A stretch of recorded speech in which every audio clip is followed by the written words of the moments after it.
시청자 여러분 안녕하세요. 올바른 의학 정보를 전하는 알면 약이 되는 토크토크2 알톡2의 가혜란입니다. 쌀쌀한 바람, 차가운 눈, 그리고 이렇게 도톰한 외투에서 겨울이 왔다는 것이 느껴지는데요. 그런데 이 질환을 앓고 계신 분들은 코에서 가장 먼저 계절의 변화를 알린다고 합니다. 훌쩍훌쩍거리게 되는 콧물, 그리고 간질간질한 코 때문에 괴로운 비염에 대해서 자세히 알아봅니다. 자, 그럼 가혜란의 알약 톡톡2 지금 시작해볼까요?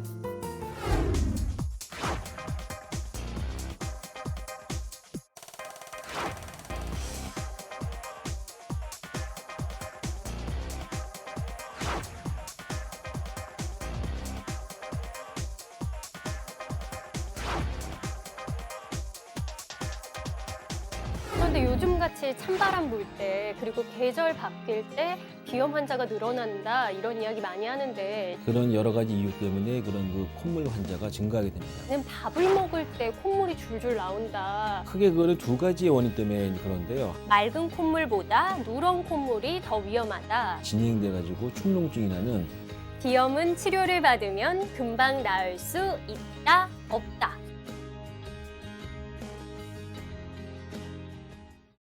오늘은 비염에 대해서 자세히 알아봅니다. 이비인후과 김경수 선생님 모셨습니다. 안녕하세요. 네, 안녕하십니까.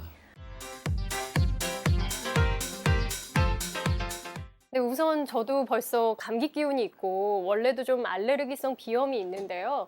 비염 환자가 알게 모르게 참 많은 것 같아요. 이 비염이라는 건 정확히 어떤 건가요?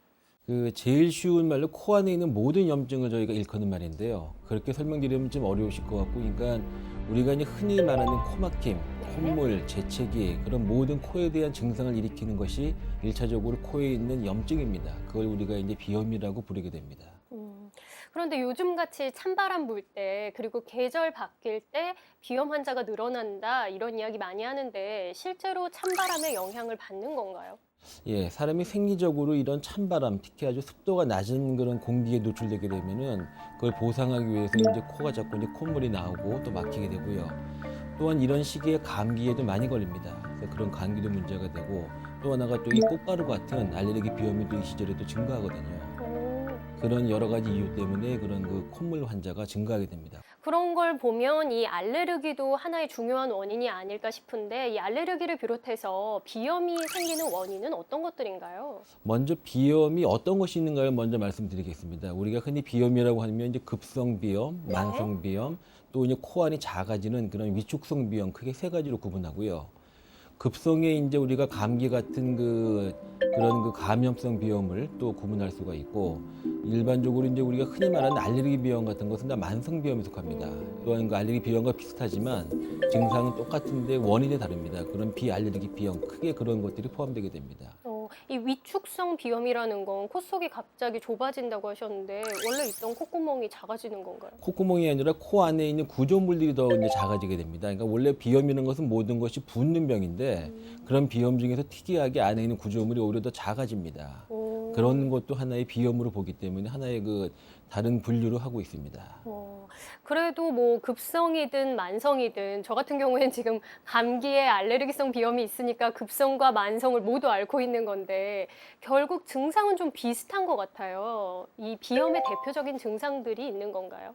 비염의 증상은 크게 이제 뭐 콧물, 재채기, 코막힘, 가려움증인데, 알레르기 비염 같으면 먼저 이제 그 맑은 콧물이 특징적이죠. 그런 맑은 콧물이 특징적이고, 이제 그 감기 같은 경우는 처음에는 이제 급성이기 때문에 맑은 콧물이 시작을 했다가 이것이 이제 끝날 때는 대부분 약간 이제 누런 콧물에서 끝나게 됩니다. 그런 경과를 주로 이제 겪게 됩니다. 그렇다면 감기의 경우에는 콧물이 좀 누렇게 변하기 시작했으면 아 이제 내가 나아가는구나라고 생각하셔도 거의 되는 이제 건가요? 끝나가는 경우입니다. 그렇게 끝나는 경우고, 그렇게 이제 끝나면 좋은데 간혹 가다가 이제 만성화가 될 수가 있습니다. 그럼 이게 좀 오래 가면 한 2주 이상 가게 되면은 이미 감기는 지나고 그게 이제 부비동염, 즉 우리가 축농증이라고 얘기하는 그런 질환으로 바뀌게 되는 것입니다. 그런데 이렇게 뭐 감기나 알레르기성 비염 같은 경우에는 대부분 잘 알고 계신데 주위에 보면 특이하게 뭐 나는 밥을 먹을 때 콧물이 줄줄 나온다. 특히 뭐 매운 거 먹으면 더 심하고 뜨거운 걸 먹으면 더 심하다 이런 이야기 하시는 분들이 있는데 이렇게 밥 먹을 때 콧물을 흘리는 것도 비염으로 봐야 할까요? 크게 그거는 두 가지의 원인 때문에 이제 그런데요. 하나는 그 캡세이신이라는 그 매운 것에 있는 그 네. 성분 때문에 그거에 아주 과민한 분들이 계십니다. 그래서 그런 분들은 이제 캡세이신에 대한 그 어떤 과민성 때문에 그럴 수도 있고, 또 하나가 이제 어떤 그 뜨거운 것 자체도 하나의 자극이 되거든요. 그런 것도 이제 생각해 볼 수가 있고, 좀 연세가 많으신 분들은 일종의 노화 현상으로 나이가 드심에 따라 가지고 또 콧물이 증가하게 됩니다. 아니면 또 비염도 종류가 많기 때문에 어떤 건지는 꼭 그 진찰을 통해 가지고 확실한 그 어떤 진단을 해야만 됩니다. 네. 요즘은 아무래도 알레르기에 대한 관심이 참 높아진 것 같은데요. 그런데 비염의 경우에는 감기와 또 알레르기성 비염의 경우에 증세가 거의 비슷하잖아요. 그래서 구분을 하기가 좀 힘들 것 같은데 이 사이에 확실한 차이가 있을까요? 가장 중요한 것이 발열하고 전신 증상의 여부입니다. 감기하면 딱 우리가 생각하는 게 콧물나고 재채기 그런 게 좀 나다가 결국은 열나고 목 아프고 그런 어떤 전신 증상이 꼭 들어가거든요. 근데 반면에 알레르기 비염은 그런 증상은 비슷한데 열나는 건 없고 오히려 간지럽거나 그런 게 더 심합니다. 그런 증상의 차이를 보이기 때문에 그 전신적인 증상. 또 하나가 있는 게 알레르기 비염의 특징은 아주 발작적으로 1회에 한 번 할 때 한 3번에서 5번까지 하는 그런 재채기가 아주 특징적입니다. 근데 감기는 우리가 그냥 말하는 기침을 하게 되죠. 그냥 컥컥하고 그런 기침을 하기 때문에 그런 크게 두 가지로 구분할 수가 있겠습니다. 그렇죠. 콜록콜록하고 한두 번 기침한다면 감기일 수가 더 많습니다. 있고 감기일 확률이 더 높고 계속해서 재채기를 하게 된다면 알레르기인 경우가 높다고 합니다. 이 열이 나고 안 나고에 따라서 감기이냐 알레르기이냐 구분을 할 수는 있지만 정확한 건 병원에 가서 진단을 받아보시는 게 가장 정확하니까요. 자가 진단보다는 몸이 좀 안 좋으시다면 병원을 찾으시기 바랍니다. 오늘은 비염에 대해서 자세히 알아보고 있는데요. 여기서 잠깐 확인할 것이 있죠. 각종 질병에 대한 오해와 궁금증을 풀어보는 오해와 진실입니다.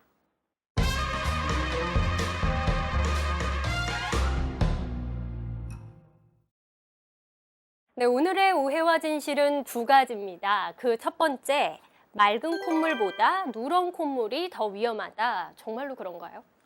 그 맑은 콧물은 일반적으로 감기일 확률이 많죠. 내지는 뭐 알레르기 비염이나 해서 우리가 이제 흔히 보는 질환인 경우가 많은데, 누런 콧물이면 이미 감기가 끝나가거나 아니면 이게 더 진행돼 가지고 축농증이 나는 그런 질환일 수가 있습니다. 그래서 아무래도 누런 콧물이 더 치료하기가 힘들고 또 오래가는 질환이기 때문에 좀 더 위험할 수가 있습니다.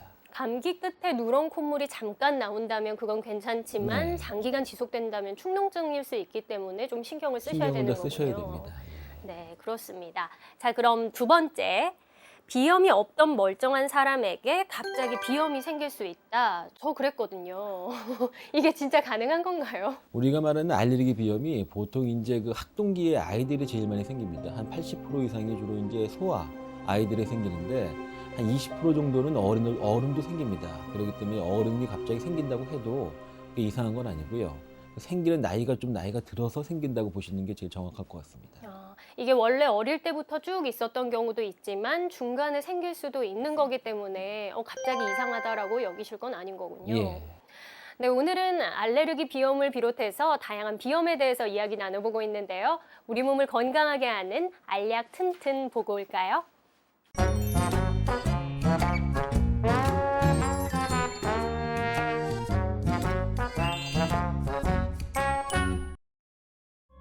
네, 앉아서 생활할 때 도움이 되는 운동 6번째 시간입니다. 오늘이 마지막 시간인데요. 오늘도 박세현 선생님과 함께합니다. 안녕하세요. 네, 안녕하세요.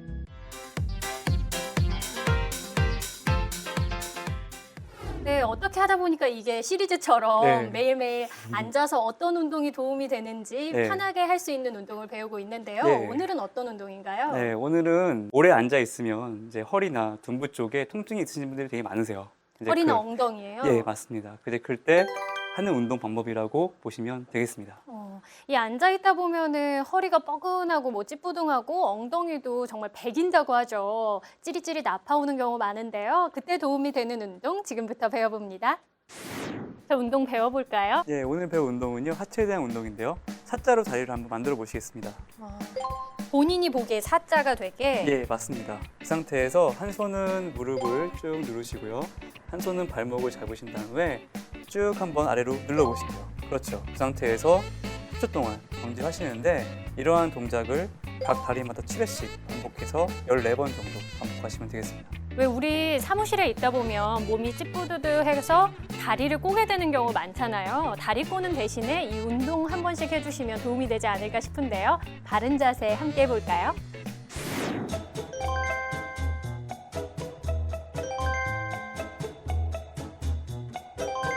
Vacilón, qué rico vacilón. Cha cha cha, qué rico cha cha cha. Vacilón, qué rico vacilón. Vacilón, cha cha cha, qué rico cha cha cha. 여러분 건강하게 살아요. Tout taille redoublé.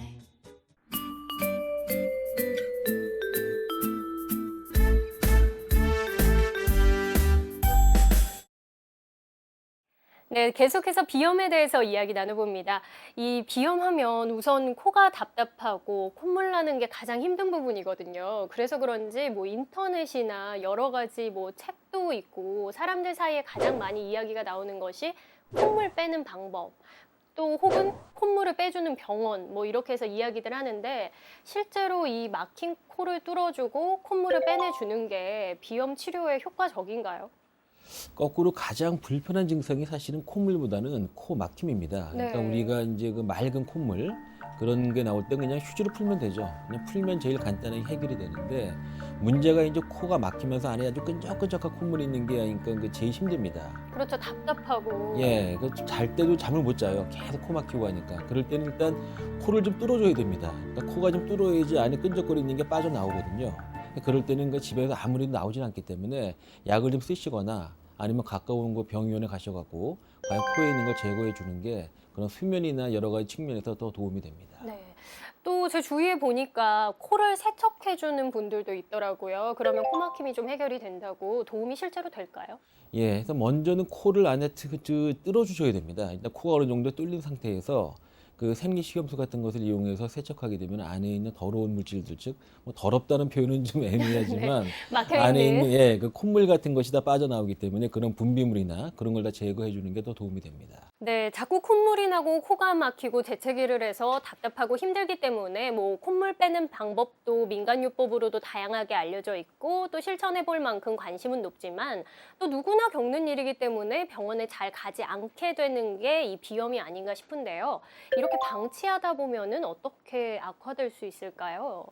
뭐 감기 같은 경우는 일과성으로 지나가는 거기 때문에 큰 문제는 없고요. 잘 휴식을 취하시고 뭐 비타민C 섭취 많이 하시고 하면 별 문제가 없는데 알레르기 비염 같은 것은 합병증이 많이 생깁니다.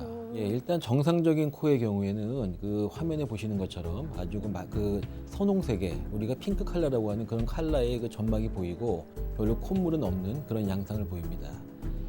근데 지금 보시게 되면 이제 코 안이 많이 부어 있게 되고요. 그 콧물이 아주 증가되어 있는 그런 걸 보이는데 이런 경우가 이제 알레르기 비염의 환자의 코 모양입니다. 그러니까 일반적인 우리가 정상인 거하고 이와 같이 알레르기 비염인 경우를 우리가 구분할 수가 있고요. 이런 알레르기 비염이 더 진행되게 되고 방치하게 되면은 우리가 이제 축농증이라 부르는 만성적인 그런 그 비염의 형태를 보이게 되는데 이런 축농증의 모양은 누런 코가 안에 보이고요. 색깔도 약간 더 좀 그 누리끼리 한다는 그런 표현을 하는데 그렇게 이제 바뀌게 됩니다. 그러니까 그렇게 되면 우리가 축농증인 그런 환자로서 진단을 하게 되고 이런 그 축농증 환자 중에 간혹 가다가 코 안에 우리가 물혹이라고 부르는 콜림 내지는 뭐 비용이라고도 부릅니다. 그런 그 코 안에 혹이 나 있는 경우도 있거든요. 이런 경우는 우리가 수술을 해야만 되는 그런 경우가 되겠습니다. 또한 중이염에 또 이제 이거로 이완되는 경우도 많이 생기고 또 천식하고 되게 동반이 잘 됩니다. 그래서 이 알레르기 비염이 그 자체로 끝나는 게 아니고 그 비염에 대한 합병증이 많기 때문에 그런 걸 꼭 염두에 두셔야 됩니다. 또한 이 알레르기 비염이 문제가 이게 유전성이 상당히 강합니다.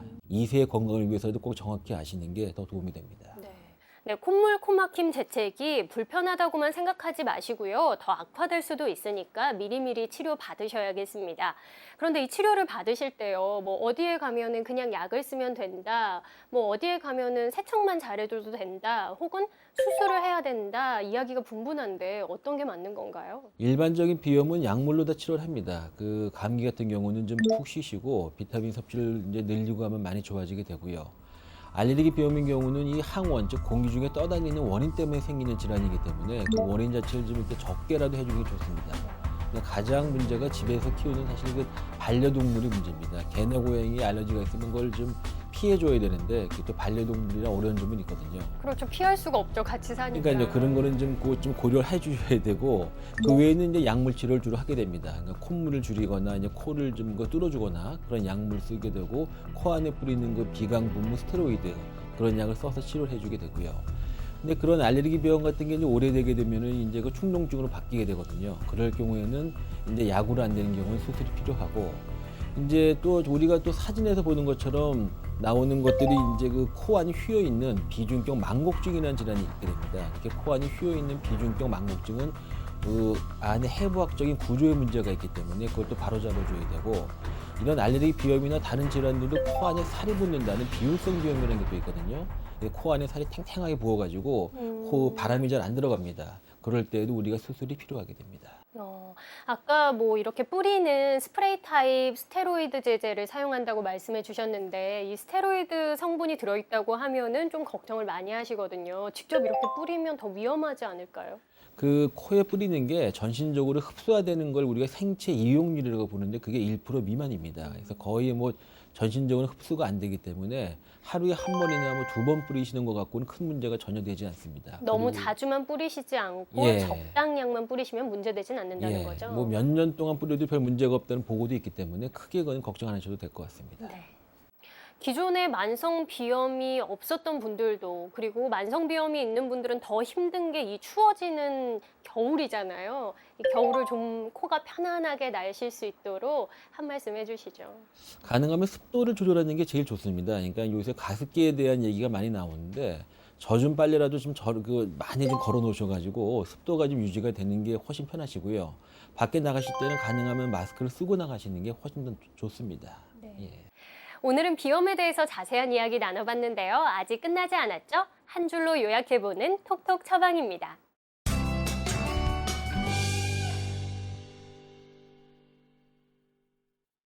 비염은 치료를 받으면 금방 나을 수 있다, 없다. O인가요? X인가요?